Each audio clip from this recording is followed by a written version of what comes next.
My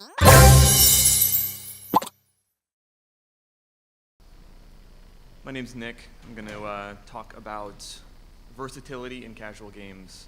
And as an internal producer of content, it's really creative specifically, but this has kind of got an audio angle to it. Or as an external contractor, how to work in today's casual game environment. If you guys have heard me talk before, my talks tend to be more kind of strategic than tactical. It's more broad brush kind of concept, but hopefully that'll be helpful for you guys. Let's keep sliding away. So real quickly about me, I'm the CEO of SomaTone Interactive. We've been in business for over 10 years now, really primarily in the casual game space. So I think this is my 8th Casual Connect at this point. So we've been doing this for quite a while. Started out in the PC downloadable space. We're going to kind of do a quick history actually in this presentation. And now it's primarily mobile social game development. So this is really our sweet spot. It's what we do primarily, although we work really in all genres. We have a pretty good sized team and we work with a lot of publishers. So a lot of these concepts are more publisher oriented conversations than individual peer-to-peer discussions. And if you like what you hear here, we've also got a blog. It's the Game Audio Artistry blog, which is just where we kind of give to the community ideas, concepts, tips, techniques, so forth. So you can sign up for that. So SomaTone primarily does music, sound design, voiceover, and technical integration. We are not programmers. I'm curious, how many in the room how many of you are programmers? There's sort of some technical questions going around. And the rest are musicians, sound designers, and so forth, I'm guessing. Game designers, producers, yeah? Okay, cool. And again, this is just our blog. So, what I want to talk about is the versatility, the massive variety of games that are out in the casual game marketplace right now, and how to adapt and react to that type of variety. You've got casino games as a well-known genre, mid-core RTS games, Match 3 is back in a big way, physics-based games, Magic the Gathering, Pokemon-style card games, and just a ton of variety in between. So it's sort of just an open canvas at this point in terms of what's going to be the next big game. Flappy Birds, it's a good example. Like, where'd that come from? And it's already gone. So it's just really all over the map. And so game designers, artists, audio contractors must be able to provide a wide range of creative services to compete. You can't just do one thing anymore. You've got to be able to provide a wide spectrum of capabilities. So quickly, we're just going to kind of go back into the timeline here on casual games. Originally, casual games, way back in the mid-2000s, were a fairly homogenized collection of game mechanics and genres. You had hidden object games, you had time management, you had Match 3, sim games. A couple things in between, but these were the main breadwinners of the industry, and if you were working mostly within this relatively limited scope of genres. So here's some titles that should, for those of you who've been in this space for a while, look pretty familiar. In those days, we worked in really a pretty limited banner of genres, and artistically and creatively, the scope was actually fairly homogenized too. It was almost always an adventure, orchestral, mystery, suspense, or kind of a gamey, cartoony kind of style, with the occasional epic score or the occasional outlier like an electro breakbeat score like we did for Peggle. But for the most part, adventure orchestral, mystery orchestral, it was like almost every game followed suit. And so as a composer or a sound designer or an artist, a relatively narrow range of capabilities applied to a wide range of games. So it was easy to be somewhat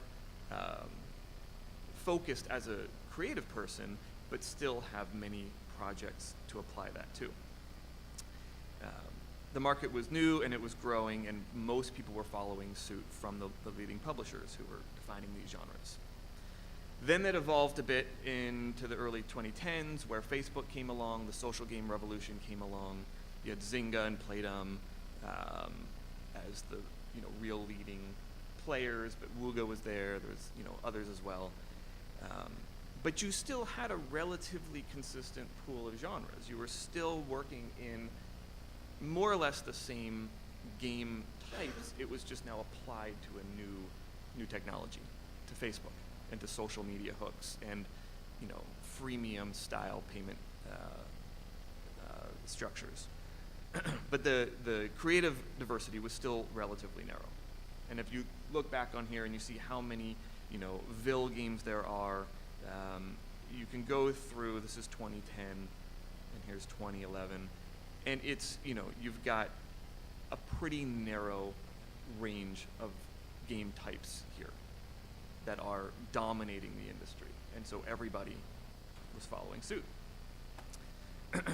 So again, sim games and city builders, huge. All of the Vils, all of the, sim style games. Match 3 with Bejeweled Blitz, Diamond Dash, the occasional hog or slot game. But it was a fairly narrow genre at that time. And now we have evolved again in this 10-year span of time. The industry has reinvented itself really 3 times. And now we're into this new wide open space where if you look here in the top 35 games, you've just got, this huge range. There's all kinds of stuff going on this list. It's not just hidden object games and time management and a match 3. There's a ton. There's casino, there's sims, there's war gaming, real-time strategy games, slot machines, match 3, mid-core RTS, city builders, card games, bingo, deer hunter, trivia, pet sims, adventure games. And there's a huge variety just within what's going on in the top 35. It's massively diverse. So if you're used to just writing dark cinematic orchestral music for Big Fish's hidden object games, you're out of luck now. You can't just do that. You need to be able to adapt. You got to be able to service multiple game styles. And it used to be that specialization was valued. Now versatility is valued. It's a requirement to be successful in the game space. As a freelance creative contractor or as an internal audio lead within a publisher, if you just look at these 2 developers, or publishers rather, here's Zynga and here's SGN. You can pick any one. It doesn't really matter. They all have a relatively broad spectrum of games. You need to be able to provide a wide range of sounds, music, and creativity.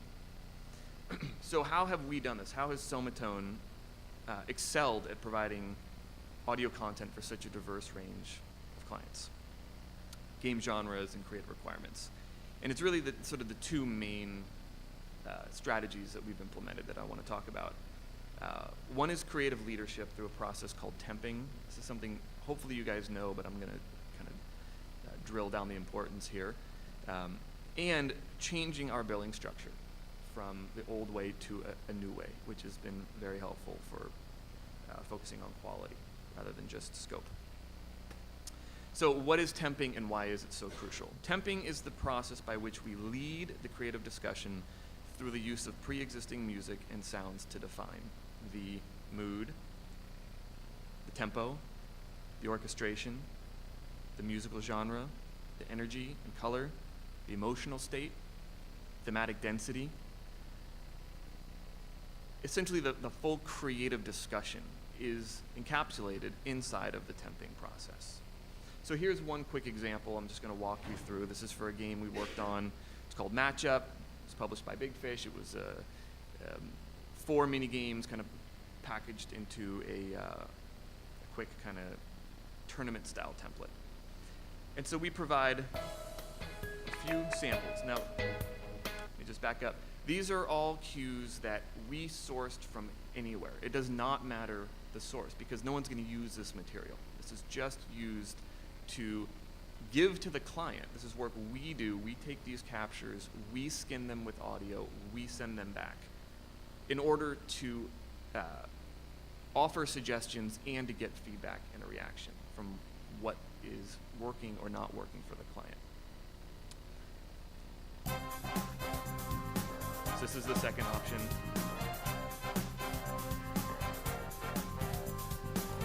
This is usually based on some type of initial conversation. Oh, we're thinking something kind of game show, but we want it to be like, fun, and it should have a cute sound, but also, not too annoying. Or, we've all had that type of creative discussion. But really that doesn't mean anything until you actually start to define what it's supposed to sound like, what the tempo, the key, the orchestration is. Here's the third sample. Oops.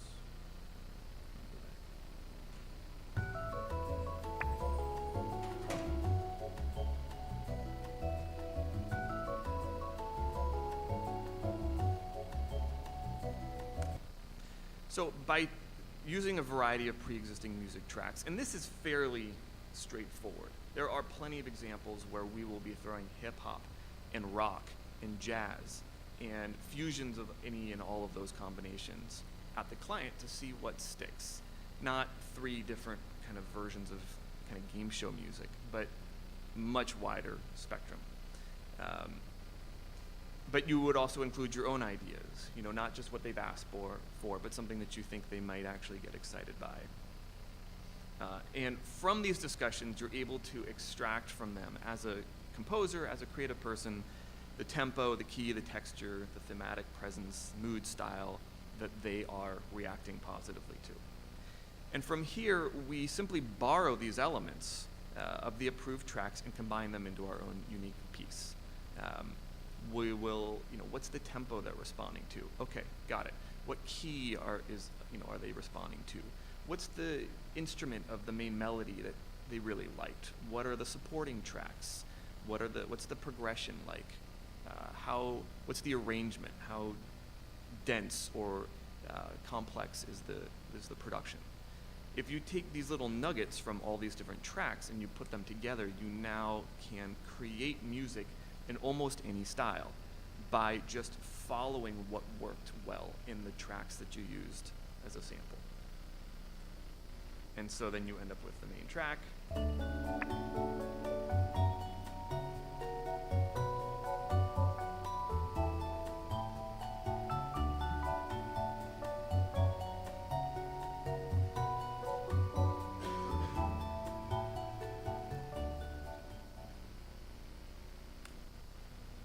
So temping is a very effective tool as a composer.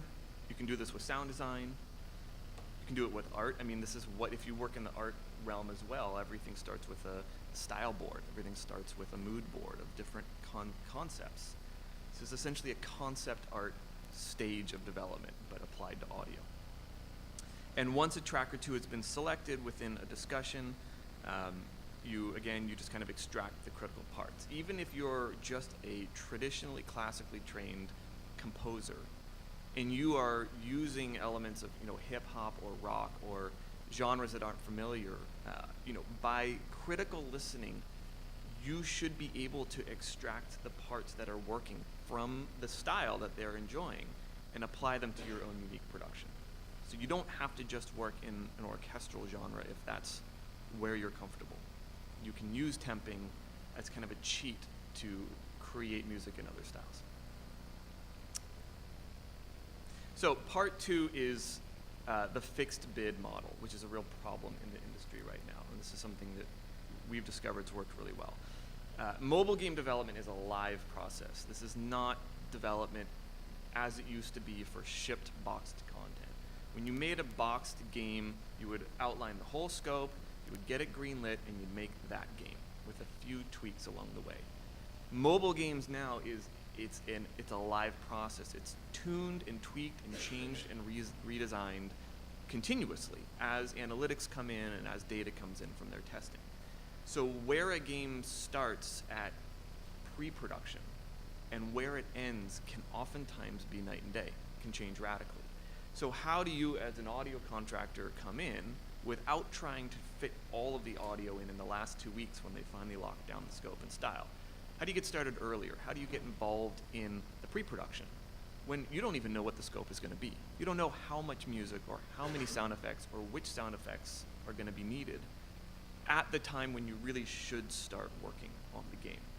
So what people have tended to do is just wait. We'll wait, and then at the last minute, engage with an audio person, and then there's this sort of mad dash to the end, which really hamstrings quality and it makes it difficult to do great work. So what we have done is we have somewhat changed the model, and we prioritize flexibility and quality over the asset load and contract limitations, okay? And we've done that by using time instead of assets to define the scope. You don't go in and say, well, we need 5 minutes of music and 50 sound effects, because that probably will change. And once it changes, everybody ends up kind of funneled towards a product that isn't really the right goal. It may be that you need more music and fewer sounds, or the opposite is true, or you want to throw in a voiceover session, but it turns out you don't actually need that much music. How do you adjust on the fly without being limited by rigid contracts? And the way that we found to do that is by scoping projects by time rather than by assets. If you're a designer or a producer, you don't want to try to pigeonhole yourself or limit yourself by looking at assets. I mean, eventually, of course, you need them because you need to do the code and you need to put them in. But when you're starting to define your game and when you're talking to a game producer, you want to think more generally about scope as it results to time, an investment of time for the work being done.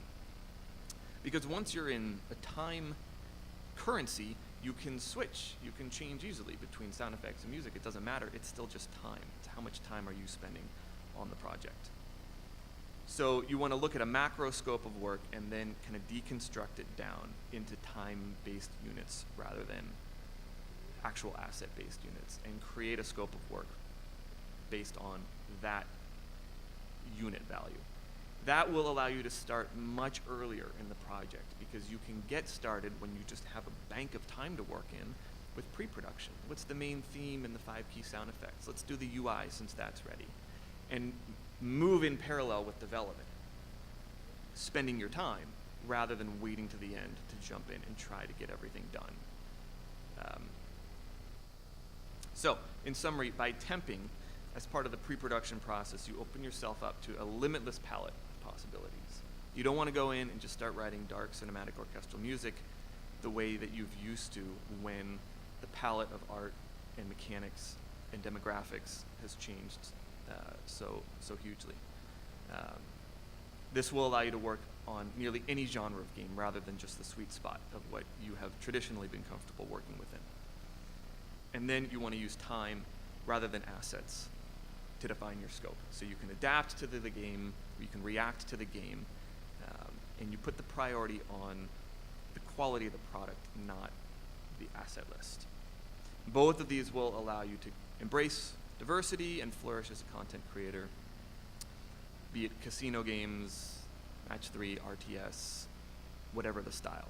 At this point, if you apply temping and time-based scoping, you should be able to work on any game that comes through the door, regardless of whether it's in your specific portfolio or it resonates with work you've done in the past. So that's it. I don't know if anyone has any questions.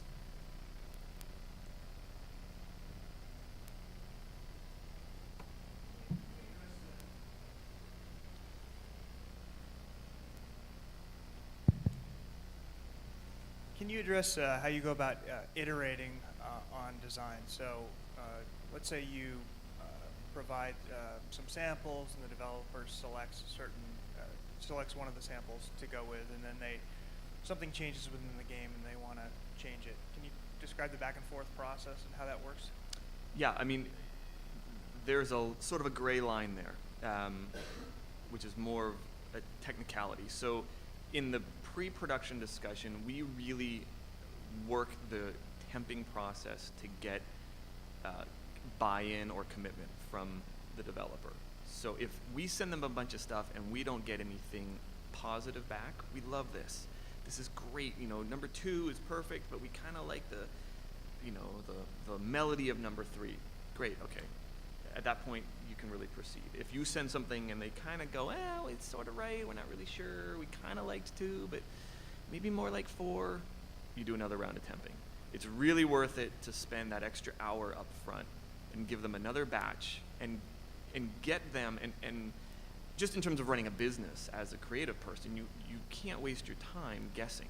It's too much legwork for a composer to write music based on assumption. You have to really get a positive reaction. So once you've got them on the temping process invested, then you write. Now, if they change their design concepts and the art gets shifted, you basically start over.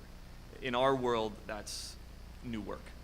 It's basically, we all went through a creative pre-production process. The game evolved. Now we start over. Is that construction?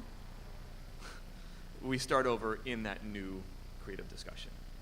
So everything that was done is basically thrown out. And that happens in art all the time. I mean, it's not an unusual process in development.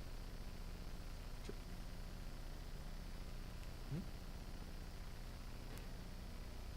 How do you approach this from a existing franchise with a audio logo? How do you use temping in such a project? Can you say that one more time? Yeah, if you have an existing franchise you're working with and they have a audio logo that's sort of incorporated in the franchise and the feel, how do you use temping in those situations? So temping is generally done after you ask a few initial questions. And so that would be a great question to ask, is if this is a sequel to a game that already has an existing earlier game, or if it is connected to some other IP, or the visuals are connected, you would want to ask, how are they connected? What are the important elements to preserve? And then you would base your temping on that, but you may preserve the theme or the kind of iconic hook within the main menu or the instrumentation of the main theme, and preserve that while putting kind of a new texture or arrangement underneath it. So you pay homage to what was there before, but then you evolve the brand.